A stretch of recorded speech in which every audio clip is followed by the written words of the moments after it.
नमस्कार, मैं हूं रविंद्र जैन और आप देखना शुरू कर चुके हैं सबकी खबर। मध्य प्रदेश की केन बेतवा परियोजना कितनी विनाशकारी है, यदि ये आपको समझना है तो एक सामाजिक कार्यकर्ता हैं अमित भटनागर, उनका 3 मिनट का वीडियो आपको सुनना चाहिए। मैं वो वीडियो लेकर आज आपके पास आया हूँ। अमित भटनागर एकमात्र ऐसे शख्स हैं जो केन बेतवा परियोजना में जो विस्थापित लोग हैं, आदिवासी हैं, गरीब हैं, उनकी लड़ाई लड़ रहे हैं। लंबे समय से सड़कों पर हैं, वे गांव वालों के बीच बैठे हुए हैं। वे कोर्ट से लेकर सड़क तक, सड़क से लेकर सरकार तक, हर जगह वे लड़ते नज़र आ रहे हैं। उनका ये मानना है कि ये जो परियोजना है ये विनाशकारी परियोजना है, इसे तत्काल रोका जाना चाहिए। आज अमित भटनागर जी ने जो जानकारियां दी हैं, वो जो मैंने सुना, मुझे लगा मुझे अपने तमाम दर्शकों के साथ शेयर करना चाहिए। इनकी जानकारी वाकई चौंकाने वाली है। इनका कहना है कि इस परियोजना पर 44,605 करोड़ रुपए खर्च होने वाले हैं। सोचिए, 44,000 करोड़ की परियोजना में जो विनाश होगा उसको समझिए आप। इनका कहना है कि 229 प्रजाति के लगभग 46 लाख पेड़ हमारे बर्बाद हो जाएंगे। 46 लाख पेड़, सोचिए पर्यावरण का क्या होगा। 46 लाख पेड़ एक परियोजना में बर्बाद होने वाले हैं। 129 प्रजाति के पक्षियों के घर उजड़ जाएंगे। केवल 129 पक्षियों के नहीं, 129 तरह के प्रजाति के पक्षी इस इलाके में जो रहते हैं उनके घोंसले उजड़ जाएंगे, ऐसा दावा किया गया है। इसके अलावा 29 तरह की मछलियाँ भी एक तरह से बर्बाद हो जाएंगी। 29 प्रजाति की मछलियाँ इस जंगल, इसमें नदियों में पाई जाती है। 7 प्रजाति के गिद्ध यहाँ प्रजनन करते हैं, वो पूरा बर्बाद हो जाएगा। इसके अलावा केन में घड़ियाल अभ्यारण्य है, वो पूरी तरह समाप्त हो जाएगा। पाषाण कालीन जो यहाँ शैल क्षेत्र हैं वो पानी में डूब जाएंगे। और अमित ने जो एक और दावा किया है कि सुप्रीम कोर्ट ने सेंट्रल इन पावर कमेटी जो बनाई थी उसकी रिपोर्ट को पढ़िए। उस कमेटी का कहना है कि ये परियोजना भयंकर विनाशकारी है, इसे तत्काल रोका जाना चाहिए। एक बात और अमित भटनागर जी कहते हैं, उनका कहना है कि अभी ये मामले कोर्ट में चल रहे हैं, एनजीटी में चल रहे हैं, फिर ऐसी क्या जल्दीबाजी है कि आप इस परियोजना पे जल्दी काम कर रहे हैं। इनका कहना है कि 22 गांव पूरी तरह ख़त्म हो जाएंगे, डूब जाएंगे 22 गांव। और इन गांव में किसानों को, गरीबों को जो मुआवजा मिलना है उसमें अभी से सरकारी अधिकारी और दलाल सक्रिय हो चुके हैं।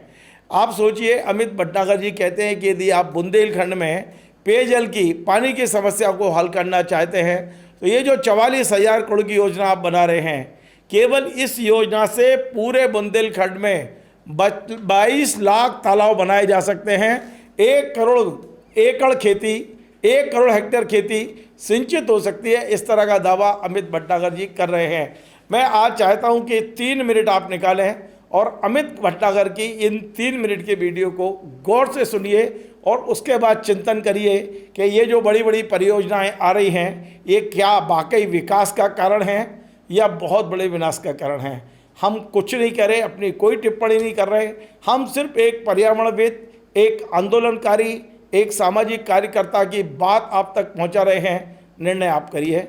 देखिए अमित भटनागर जी ने क्या कहा।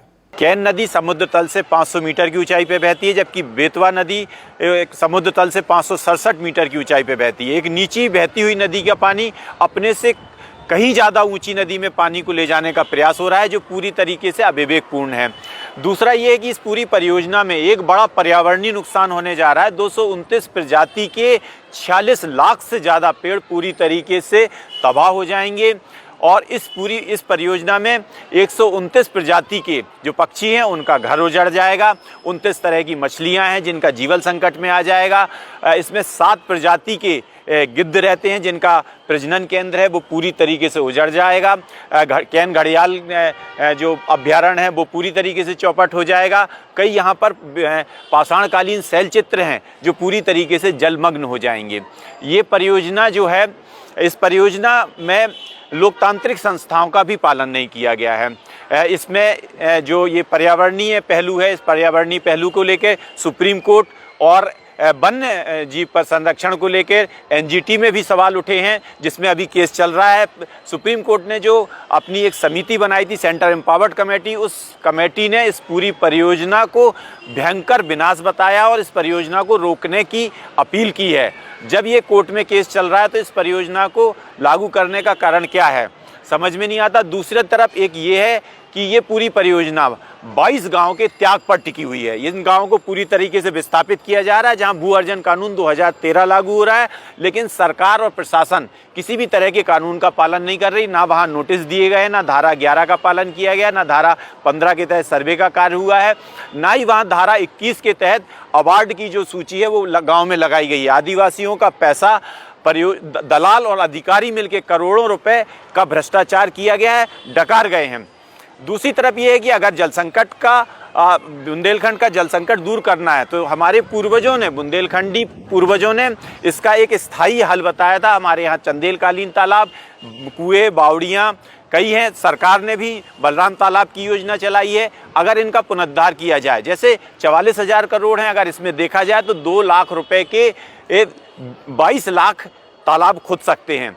पर तालाब अगर 5 हेक्टेयर इसकी सिंचित माना जाए तो आप ये मानिए कि इसमें 1 करोड़ 10 लाख हेक्टेयर ज़मीन सिंचित हो रही है, जबकि सरकार पूरी परियोजना में, और ये सिर्फ 1 साल के अंदर हो जाएगा, जबकि सरकार पूरी परियोजना में ये दावा कर रही है कि वह सिर्फ 10,000 हेक्टेयर ज़मीन को सिंचित कर सकती है। इसलिए मेरी सरकार से मांग है कि सरकार जो है बुंदेलखंड के पूर्वजों की जो सीख है उसका पालन करते हुए इतने बड़े पर्यावरणीय विनाश को और पैसे की बर्बादी को रोककर बुंदेलखंड के जल संकट का एक स्थायी हल बुंदेलखंड को दे।